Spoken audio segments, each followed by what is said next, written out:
Muito bem. Então, essa é a nossa aula número 1, que trata sobre antecedentes históricos da administração, né? Já que gestão é administrar, a gente vai entender primeiro como que surgiram algumas primeiras ideias, primeiras interpretações, atitudes e situações que nos ajudaram a construir um pensamento que fosse direcionado ao entendimento do que viria a ser no futuro a ciência administrativa, para que depois a gente estude algumas teorias administrativas e finalmente entenda a teoria que é aplicada nos dias de hoje, que é a teoria geral da administração, aplicada obviamente em qualquer tipo de empresa, inclusive nas empresas rurais, né? Então, para que a gente tenha essa melhor interpretação do hoje, a gente vai mergulhar um pouco no passado para verificar pessoas, ideias, comportamentos que ajudaram a construir o pensamento administrativo. Nesse sentido, o primeiro grupo de colaboradores do pensamento administrativo que a gente vai identificar como contribuintes para o desenvolvimento dessa ciência são os filósofos, né?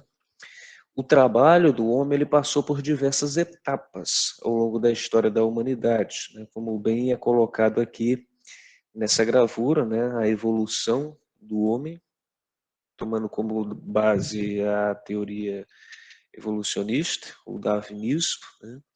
Onde o homem ele evolui de um primata, adota comportamentos mais, digamos, adequados ao convívio em sociedade, é afetado pela forma como o trabalho vai evoluindo, principalmente após a Revolução Industrial, e por último chegando ao que a gente vive agora, que é a Revolução Digital, né? Então, o que mudou lá do início até os dias atuais no que diz respeito à nossa relação com o trabalho ou à nossa relação de interpretação com o nosso papel na sociedade, como a gente precisaria se organizar para poder melhor conviver ou gerenciar as empresas e as organizações que nos ajudam a viver em sociedade, né? Nesse sentido, a gente encontra como alguns dos primeiros influenciadores o grupo dos filósofos, né? A influência dos filósofos no que diz respeito aos aspectos administrativos.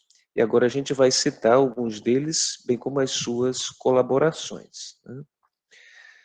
O primeiro deles é Platão, né, que viveu de 429 a.C.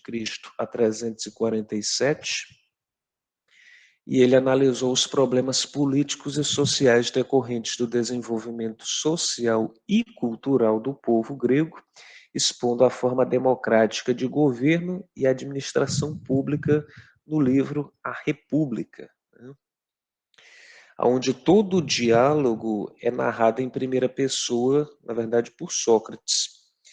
E o diálogo do livro parte de uma busca acerca de uma definição pelo que consiste a justiça e o que leva a Platão a especular tanto acerca do que seria o inverso, que no caso é a injustiça, né?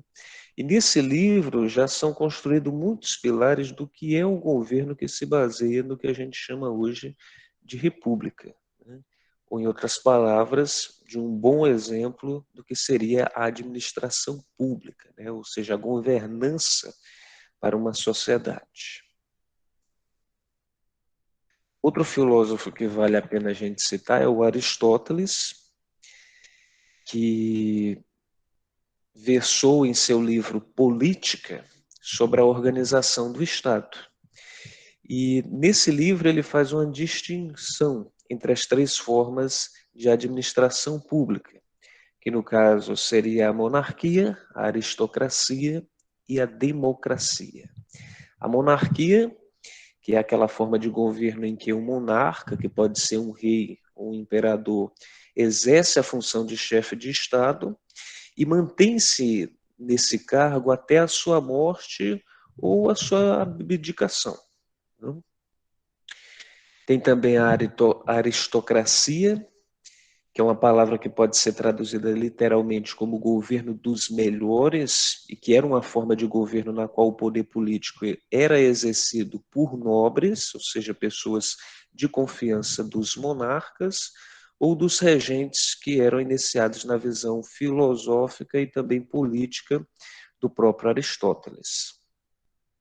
E nós temos a democracia, também que foi descrita nesse livro, que é o regime político em que todos os cidadãos elegíveis participam igualmente, diretamente ou através de representantes eleitos, na proposta, no desenvolvimento e na criação de leis, exercendo o poder de governo através do que se chama de sufrágio universal, né, que é aquele acontecimento descrito também por alguns filósofos como um movimento que permitiu com que todos, independente de ser homens ou mulheres, independente da sua etnia, independente da sua classe social, tivesse direito ao voto e tivesse direito a eleger seus representantes, né? Sendo esse, inclusive, o modelo político que nós adotamos hoje no nosso país e em boa parte do mundo, né?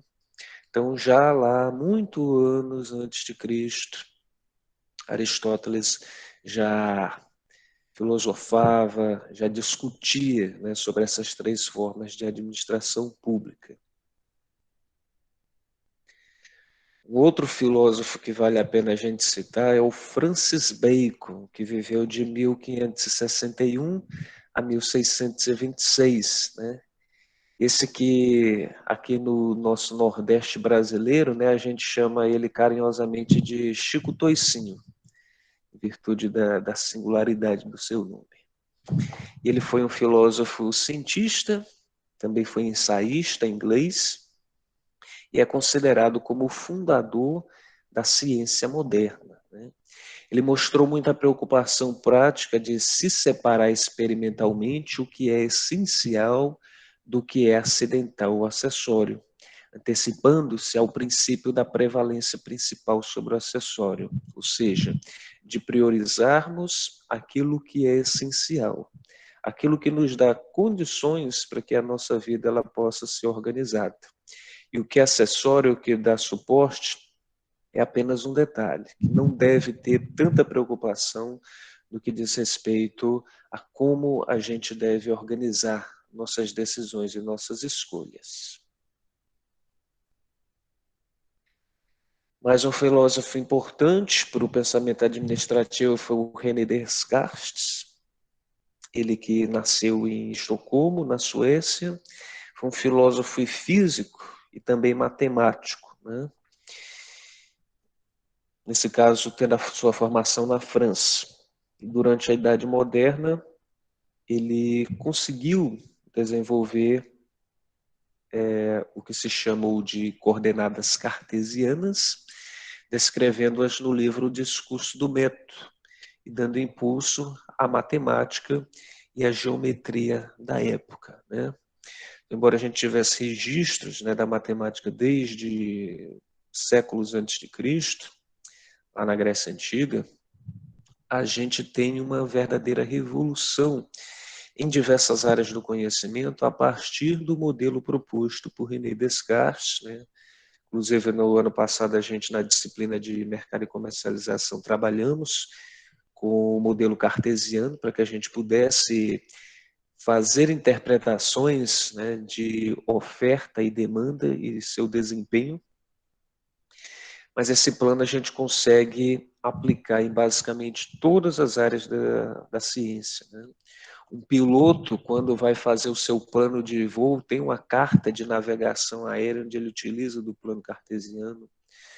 Um médico, ao planejar uma cirurgia, ele pode trabalhar com plano cartesiano para poder ter uma noção exata do que vai fazer em cada procedimento que vai tomar durante a realização dessa cirurgia. Então, o sistema de coordenadas do plano cartesiano é um esquema, como está exposto aqui, né, abaixo na gravura, um esquema reticulado, que é necessário para a gente especificar pontos num determinado espaço com variadas dimensões ou não, né? Nesse caso, a gente conseguiu, através desse estudo, evoluir bastante, principalmente através do estudo da álgebra, da geometria euclidiana, como também já foi chamada, e os trabalhos desenvolvidos a partir dessa descoberta, né, dessa proposta do René Descartes, eles permitiram o desenvolvimento de diversas áreas científicas, como a própria geometria analítica, o cálculo e a cartografia.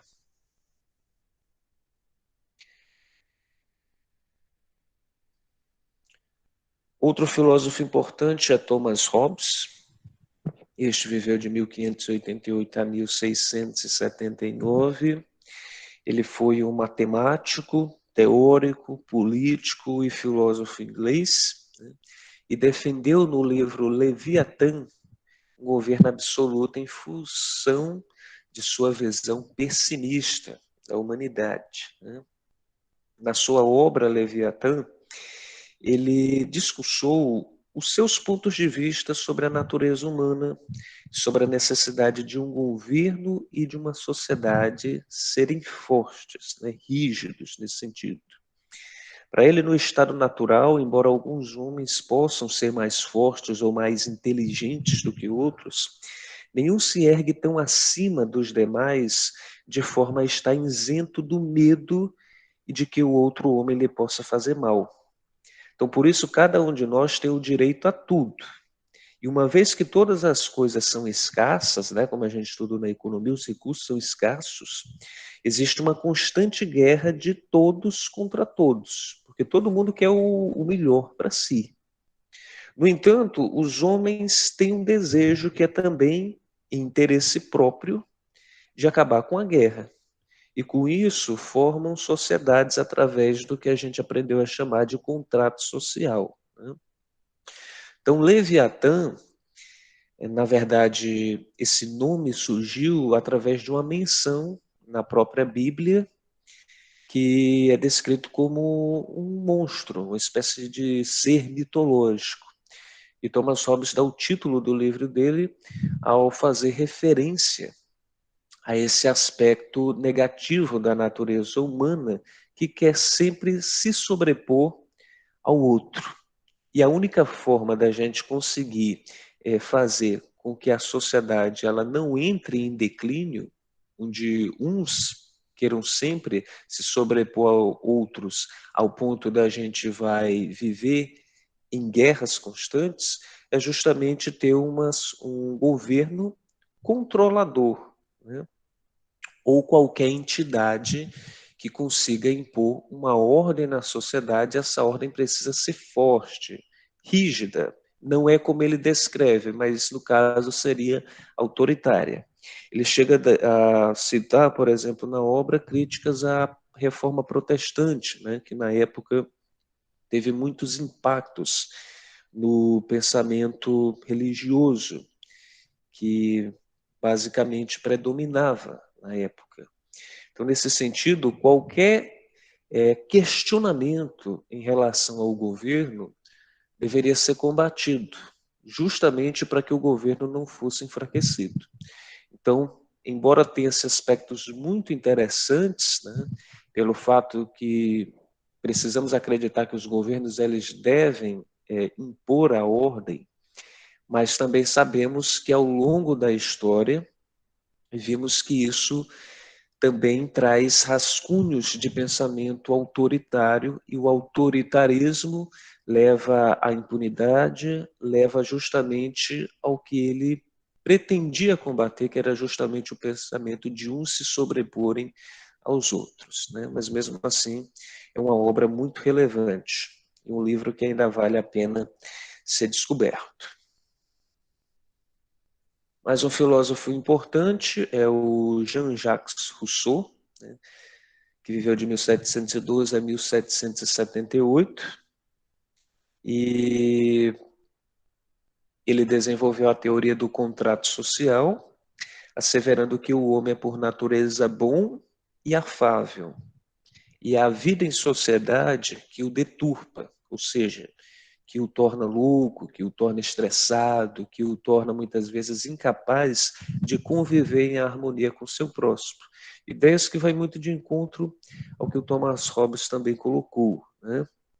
Então, quando a gente vê, por exemplo, o surgimento das grandes cidades, as pessoas vivendo cada vez mais próximas uma da outra, dependendo uma da outra, tem-se também os conflitos sociais da dificuldade da gente saber lidar com o coletivo, principalmente de pessoas que são diferentes das outras, né? Conforme a gente viu registrado nas diversas situações ao longo da história, seja através das artes, seja através de acontecimentos reais, a eterna luta entre as classes, né? E é justamente isso que faz com que a gente chegue a outros dois importantes filósofos, que é o Karl Marx, que é londrino, né, inglês, e o Friedrich Engels, que era alemão, né? E os dois se uniram e proporam uma teoria de origem econômica do Estado, que foi o chamado Manifesto Comunista, que trata sobre a história da humanidade, descrevendo-a como uma história da luta entre as classes sociais, né? Esse livro também tem uma influência muito grande em algumas ideologias, né, principalmente a ideologia da pensamento da esquerda política. Ele foi publicado pela primeira vez em 1848 e até hoje é historicamente um dos tratados políticos de maior influência mundial, né? Ele foi descrito por meio de um grande processo de lutas urbanas, né, principalmente tratando das revoluções que ocorreram a partir de 1848 e indo de encontro com as revoluções industriais que ocorreram mais à frente. Então, nesse sentido, esse livro também, assim como o Leviatã, traz muitos pontos de vistas que são abordados em discussões até os dias de hoje, como, por exemplo, a importância da classe trabalhadora de lutar por uma vida mais digna, né? Se a gente, por exemplo, tem uma carga horária máxima de trabalho, né? Tem direitos trabalhistas, como ter acesso, por exemplo, à segurança no trabalho, a alguns benefícios, isso vem justamente de discussões que foram iniciadas nesse livro, nessa teoria econômica, mas que também, ao longo dos tempos, sofreu muitas interpretações errôneas ou radicais, a ponto desse livro ser muito também condenado e estigmatizado por algumas outras ideologias diferentes. Pessoal, até aqui tudo bem? Alguma contribuição ou dúvida que vocês queiram tirar? Não. Ok. Então, além O dos pessoal estava filósofos, outro grupo importante, de bastante influência dos antecedentes históricos da administração, é a Igreja Católica. A Igreja Católica, que é considerada a maior igreja cristã, tendo aproximadamente cerca de 1 bilhão e 500 milhões de católicos batizados em todo o mundo, né? E é considerada como a maior e a mais antiga instituição internacional do mundo em funcionamento contínuo, desempenhando um papel proeminente na história e no desenvolvimento da civilização ocidental. Ao longo dos séculos, a Igreja Católica ela estruturou sua organização como uma hierarquia de autoridade, um Estado maior, que seria a assessoria, e a coordenação funcional para assegurar a sua integração. A organização hierárquica da igreja, ela é tão simples e eficiente que sua enorme organização mundial pode operar sob o comando de uma só cabeça executiva, que no caso é o Papa, né, que fica lá na cidade do Vaticano, em Roma, como a sede principal da igreja, e a partir de lá todas as demais unidades de igrejas que ficam espalhadas ao redor do mundo recebem as diretrizes, né, as ordens, as orientações, a forma de como devem trabalhar e manter os princípios e os valores que são originados nesse centro de organização da cúpula da Igreja Católica. E essa estrutura da organização eclesiástica, ela serviu de modelo para as demais organizações, né, que ávidas de experiências bem-sucedidas passaram a incorporar os princípios e normas utilizadas na Igreja Católica. Ou seja, quando surgiram as primeiras empresas, não havia modelos a ser seguidos, né? A forma como organizar trabalhadores, como organizar métodos de trabalho, tudo isso não existia. E aos poucos a gente viu a necessidade, por exemplo, de uma grande empresa surgir e ela ter outras representações, que é o que a gente chama de termos uma empresa matriz, que é aquela onde tudo é decidido, e as empresas filiais, que representam essa matriz e que colocam em práticas as ordens dela. Então, basicamente, o modelo matriz filial, ele surge através do espelho da Igreja Católica, em como que ela conseguiu, através do Vaticano, comandar os trabalhos em diversos outros locais do mundo inteiro, né? Então, uma estrutura simples, onde a gente tem uma figura máxima do Papa, né, levando suas informações para os cardeais, repassando a arcebispos, que repassam aos padres e aos diáconos, né?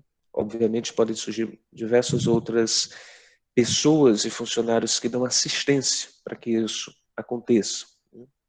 E, nesse sentido, basta que a gente substitua hoje a figura do Papa pelo presidente de uma empresa, que passa suas informações a diretores, aos seus gestores e administradores e por aí vai, né? Ou seja, basicamente o modelo empresarial de expansão, principalmente internacional, ele surge se espelhando no modelo que surgiu na igreja. Outra influência do pensamento administrativo surge na influência da organização militar. E aí, nesse aspecto, primeiramente, eu vou colocar o exemplo do general Sun Tzu, né, que foi um general filósofo chinês que há mais de 2.500 anos escreveu um livro sobre a arte da guerra, no qual trata da preparação dos planos da guerra efetiva, das manobras, da variação de táticas, do exército em marcha, do terreno, dos pontos fortes e fracos do inimigo e da organização do exército. Pessoal, talvez vocês nunca tenham ouvido falar, mas esse livro do Sun Tzu, certo, A Arte da Guerra, ele é um dos livros mais lidos da história da humanidade, né? Hoje, obviamente, os direitos autorais já não existem, né? Inclusive, se vocês pesquisarem na internet, vocês encontram até gratuitamente para baixar em PDF, mas se vocês procurarem livrarias, também vocês vão encontrar ele na sua descrição original ou em diversas interpretações. Nós temos, por exemplo, uma versão que é comentada pelo Napoleão Bonaparte. Nós temos versões que são comentadas por diversas outras pessoas ligadas do mundo empresarial e que são famosas. E principalmente nós temos a versão adaptada da arte da guerra para o mundo empresarial e para outras realidades, né? Eu já vi, por exemplo, a arte da guerra aplicada a professores, né?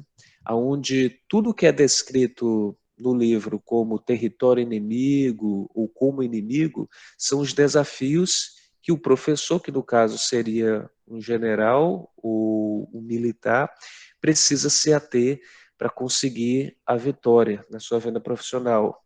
Tem também a arte da guerra aplicada a estudos para concursos públicos, né, onde a pessoa que está estudando para concurso público é que é a figura do general, a figura do militar, e que os desafios de conseguir estudar só através de um planejamento, através das dificuldades, é que são os desafios a ser vencidos. Ou seja, a arte da guerra, ele foi adaptado das mais diversas formas no mundo atual. E por que até hoje se lê, né? Inclusive em alguns cursos de administração é leitura obrigatória? Porque a forma como Sun Tzu descreveu a possibilidade de organização de um exército para vencer uma guerra, eles podem ser convertidos a qualquer objetivo em busca da vitória. Como, por exemplo, uma empresa que quer se estabelecer e quer vencer o mundo, a concorrência que existe no mundo empresarial, onde os seus concorrentes são os exércitos inimigos. Né? Então é muito fácil você converter as frases que ele utilizou nesse livro para poder aplicar aos dias atuais. Né? Vou citar aqui algumas para vocês. Tem um trecho do livro em que o Sun Tzu diz que quando você estiver longe, faça com que o seu inimigo acredite que você está perto. E quando você estiver perto, faça com que ele acredite que você esteja longe. Isso no mundo do marketing pode ser facilmente aplicado como aquela empresa que faz com que o seu concorrente acredite que ele não tem uma nova estratégia empresarial para conseguir se consolidar no mercado. E aí, de repente, ele aparece com essa novidade. Né? Ou quando ele está com essa novidade em plena execução no mercado, né, e o inimigo dele pode acreditar que ele já não tem nenhuma outra alternativa, mas ele vai ter uma nova estratégia sempre à disposição para saber lidar com essa situação nova que pode ser construída. Outras frases do livro são, por exemplo, os que os que ignoram as condições geográficas, montanhas e florestas, desfiladeiros perigosos, pântanos e lamaçais, não podem conduzir a marcha de um exército. Ou seja, um general que sabe que as dificuldades existem, mas finge que elas não existem, né? Sabe, por exemplo, que o exército precisa passar por um lamaçal ou subir uma montanha, tem que prepará-los para isso. Né? Se ele quer acreditar que esses desafios não existem, ou que os soldados, né, o exército estaria preparado de qualquer forma para saber lidar com essas dificuldades, ele pode colocar tudo a perder. É como a gente vê, por exemplo, na situação da gestão pública atual. Né? Os presidentes de países que negaram a pandemia, né, que tentaram minimizar e considerá-la, essa nova realidade, como um problema que não iria acontecer, das mais diversas formas, como você ter que fechar comércios, prejudicar a economia, você ter que dar assistência à população mais carente, você ter que adquirir insumos, principalmente no início da pandemia, conseguir uma alta quantidade de insumos hospitalares para que não faltasse o básico, para que os profissionais da saúde pudessem fazer o seu trabalho, que conseguissem se planejar para que quando começasse a ser produzidas vacinas, tivesse essas vacinas, já tivesse à disposição. Né? Quem teve essa capacidade de olhar para o futuro, se planejar nesses desafios, é quem está tendo um desempenho muito melhor, como é o caso de Israel, por exemplo, país que já passou de 50% da sua população vacinada e que já vê os efeitos de contaminação e de mortes caírem a níveis alarmantes. Né? Então, facilmente a gente consegue converter diversas frases que são descritas nesse livro. Vou citar mais algumas. O soberano jamais deve colocar em ação um exército motivado pela raiva. Um líder jamais deve iniciar uma guerra motivado pela ira. Né? Ou seja, acabou-se no mundo atual essa história de que o bom gestor, o bom administrador é aquele que intimida o funcionário, é aquele que faz o funcionário ter medo dele. Né?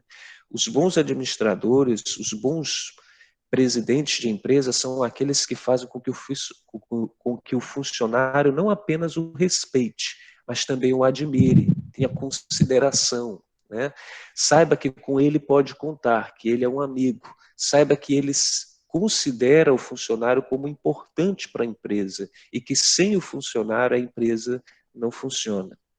Então é um livro realmente incrível, maravilhoso, que há mais de 2.000 anos, 2.500 anos ele consegue ainda trazer à luz desse século que a gente vive hoje diversas interpretações, né? Inclusive aconselho que vocês possam ler futuramente, né? Como já falei, vocês conseguem encontrar até gratuitamente na internet, ou se preferirem, há diversas outras versões comentadas ou adaptadas à disposição nas livrarias. Mas além de Santizu, outros aspectos importantes que influenciam a gente considerar as organizações militares como importantes no pensamento administrativo, há também os exércitos da antiguidade da época medieval, que originou a organização linear e o princípio da unidade de comando pela qual cada subordinado só pode ter um superior, né? É aquela ideia de que a cada setor da empresa eu preciso de ter uma pessoa para comandar. Eu tenho que ter uma pessoa para cuidar da gestão das finanças, para a gestão de recursos humanos, para a gestão da produção. Embora eu tenha uma pessoa que esteja acima de tudo, mas cada unidade precisa de um comando específico. E esse comando tem que vir de uma pessoa que entenda dessa situação. No caso dos exércitos da antiguidade, seria um general que, por exemplo, passou por experiências mais elevadas a qual o exército a qual ele está responsável por comandar.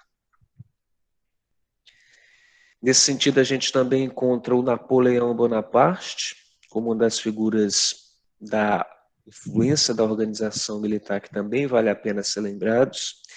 Napoleão Bonaparte, que foi um estadista e líder militar francês, que ganhou muito destaque durante a Revolução Francesa e liderou várias campanhas militares de sucesso durante as chamadas Guerras Revolucionárias Francesas, e cujo legado político e cultural de Napoleão ele perdurou como um dos líderes mais célebres e controversos da história da humanidade, né? Isso porque muitos o admiram e muitos também trazem muitos questionamentos à forma como ele conduziu a sua vida como figura tanto política como militar. Ele entendia que cada general, ao chefiar seu exército, cuidava da totalidade do campo de batalha. Mas como as guerras de âmbito continental, percebeu que o comando das operações exigiu novos princípios de organização, planejamento e controle centralizados em paralelo com operações descentralizadas. Centralizado é algo que está apoiado apenas na figura de uma única pessoa, que poderia ser o general. Descentralizado é quando a gente tem uma situação que pode ser comandada por diversas outras pessoas. E aí nós não temos apenas uma figura máxima. Por exemplo, na nossa gestão escolar, nós temos uma centralização porque nós temos uma ordem que parte de cima, da Secretaria de Educação, que vai para as coordenadorias regionais e que vem para a nossa escola, onde nós temos diretor, coordenadores, professores, alunos, funcionários. Então, nós temos uma hierarquia. Mas a gente tem operações descentralizadas, temos decisões centralizadas. Quando o nosso diretor, por exemplo, ele precisa se ausentar para participar de uma reunião, nós temos os coordenadores que podem ter autonomia de tomar decisões. E isso é muito importante. Então é isso que Napoleão trouxe para o mundo empresarial atual, essa percepção de que a gente não precisa deixar o comando de uma empresa apenas nas mãos do presidente, do diretor principal. Nós temos que delegar responsabilidades para quem é responsável por cada unidade de comando. Essas pessoas também podem fazer o seu próprio planejamento, também podem tomar a sua própria decisão. Então, é preciso haver uma ordem central, mas é preciso também ver a possibilidade de descentralização para que haja mais autonomia e uma resposta mais rápida. E as empresas atuais que trabalham de forma descentralizadas, elas têm uma capacidade muito melhor de conseguir respostas mais eficientes a seus clientes, principalmente mais rápidas. Tá tudo bem até aqui, pessoal? Tá dando para entender? Sim. Ok, Sim. obrigado. Temos também ainda como personagem responsável pela influência da organização militar o Karl von Clausewitz, que foi um general prussiano que no início do século XIX escreveu um tratado sobre a guerra e seus princípios, e sobre como administrar os exércitos em períodos de guerra, definindo-a como uma continuação da política por outros meios. Outra contribuição da organização militar é o princípio de direção, que preceitua que todo soldado deve saber perfeitamente o que se espera dele e aquilo que ele deve fazer. Ou seja, não deve apenas esperar que o general diga o que ele tem que fazer. Ele já recebeu essa orientação antes. Então, no caso de uma dificuldade, se eu não tenho possibilidade de solicitar informação, eu tenho que tomar atitude. E como é isso importante no mundo atual do trabalho? Funcionários que sejam proativos, que tenham um comportamento empreendedor, que não espere apenas que outros digam a ele o que tem que fazer, que encontre soluções. E nisso a gente chega a outro ponto que é considerado muito importante na história do pensamento administrativo, que é a influência da Revolução Industrial. Acredito que vocês já devem ter estudado, ou estão estudando, ou ainda estudarão esse ano, em alguma disciplina como História ou Sociologia, sobre a Revolução Industrial. Mas caso ainda não tenham esse conhecimento prévio, vale colocar que tudo surge com a invenção da máquina a vapor, criada por James Watts, e sua posterior aplicação à produção, que surgiu como uma nova concepção de trabalho que modificou completamente a estrutura social e comercial, provocando profundas e rápidas mudanças de ordem econômica que, em um lapso de um século, foram maiores do que todas as mudanças ocorridas no milênio anterior inteiro. Então, foi uma revolução de fato que mudou os caminhos da história da humanidade. A Revolução Industrial ela se iniciou na Inglaterra e pode ser dividida em duas épocas. De 1780 a 1860, que é a chamada Primeira Revolução, ou Revolução do Carvão e do Ferro, e de 1860 a 1914, que é a Segunda Revolução Industrial, ou a Revolução do Aço e da Eletricidade. Nesse sentido, a produção do artesanato, que os operários eram organizados e regidos por estatutos, foi substituída por regime de produção por meio de máquinas dentro de grandes fábricas, ocasionando uma transformação provocada por dois aspectos. A transferência da habilidade do artesão para a máquina para produzir com maior rapidez, em maior qualidade e também com melhor qualidade. E a substituição da força do animal ou do músculo humano pela potência da máquina a vapor ou de motores, permitindo maior produção e economia. A organização e a empresa moderna, elas nasceram com a Revolução Industrial graças a fatores como a ruptura das estruturas corporativas da Idade Média. A partir de agora, não bastava a gente ter grandes famílias que investiam em um determinado negócio, a gente precisava também de pessoas que ajudassem essas grandes famílias e que tivessem um pensamento que fosse adequado com essa nova realidade de produção em escala, de criação de empresas parceiras, fornecedoras, ou mesmo de empresas que viriam a ser chamadas de filiais em algum dia.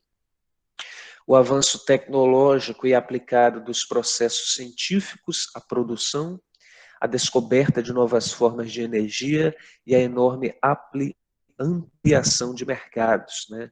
Principalmente de países com outros, inclusive de continentes com outros, né? E essa questão do avanço tecnológico, o estudo, né, principalmente aí legado do que foi colocado pelo desenvolvimento da matemática, das ciências se desenvolvendo e contribuindo bastante para que houvesse uma maior organização da produção tecnológica. A substituição do tipo artesanal por tipo industrial de produção, né? Deixar de trabalhar apenas com as mãos do trabalhador e partir agora para a produção mecânica, de uma forma mais organizada, racional. E o início da história da administração ele foi predominantemente uma história de cidades, né, de países, governantes, exércitos e da própria igreja, né, onde todos tiveram um papel de ascensão, de crescimento cada vez maior e de saber lidar em como organizar essa ascensão. A Revolução Industrial provocou o surgimento das fábricas e o aparecimento da empresa industrial, e com isso provocou diversas mudanças na época. E entre essas mudanças estão o aparecimento das fábricas e das indústrias, a substituição do artesão pelo operário especializado, o crescimento das cidades e o aumento da necessidade de administração pública, né, de forma a garantir segurança pública, educação, escolaridade, desenvolvimento da educação, saneamento básico. Também teve o surgimento dos sindicatos como organização proletária, né, que também aí já temos o legado do que o Manifesto Comunista fez com que surgissem alguns pensamentos de organização da classe proletária. Também vimos a doutrina social da igreja para contrabalancear o conflito entre o capital e o trabalho, onde muitas vezes a figura do padre era responsável por interferir nas greves do trabalhador, das negociações entre o trabalhador e o empregador. As primeiras experiências sobre a administração de empresas, né, através de teorias que vão sendo formuladas, inclusive a gente vai estudar mais à frente. A consolidação da administração como área de conhecimento a ser estudada. O início da era industrial que se prolongou até a última década do século XX e que a partir daí, obviamente, começa a se caminhar para uma fase mais revolucionária que daria de encontro ao que a gente vive hoje, que é a revolução digital. Então, a partir daí, se faz necessário que a gente conheça também quem foram os primeiros pioneiros e empreendedores, né? Quem foi que realmente conseguiu colocar um planejamento de gestão em prática para que pudesse crescer como empresa, para que criasse os conceitos das empresas filiais, para que se criasse o conceito que seria as empresas multinacionais trabalhando em diversas empresas. Como que isso surgiu? Como que se criou a escala de produção e a infraestrutura que era necessária para dar conta do surgimento dessas grandes cidades, dessas grandes fábricas. É o que a gente vê no material didático que eu vou disponibilizar hoje à tarde, certo? No Google Sala de Aula, que trata sobre a influência dos pioneiros e empreendedores. E é com esse assunto, né, que vocês deverão fazer a leitura, inclusive para poder realizar o exercício de fixação, que a gente vai fechar o conteúdo dessa aula. Pessoal, alguma colocação que vocês gostariam de fazer? Algum ponto que não ficou claro?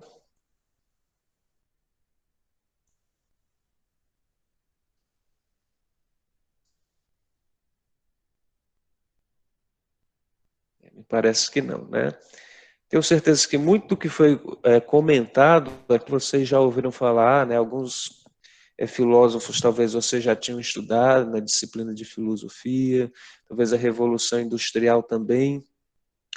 E a ideia aqui é a gente fazer um link, né, com o nosso assunto que está em evidência na disciplina, que é a gestão, e como que essas pessoas, essas situações, embora a gente não tivesse conseguido ter essa interpretação antes, foram capazes de influenciar no pensamento administrativo, assim como em outras áreas da ciência, que se a gente for pesquisar, obviamente a gente vai encontrar, né? Até mesmo nas artes, a gente encontra a influência dessas pessoas, dessas situações, e é assim que a gente constrói a sociedade, né? Olhando para o passado para melhor entender o presente e projetar um futuro mais promissor. Então, a gente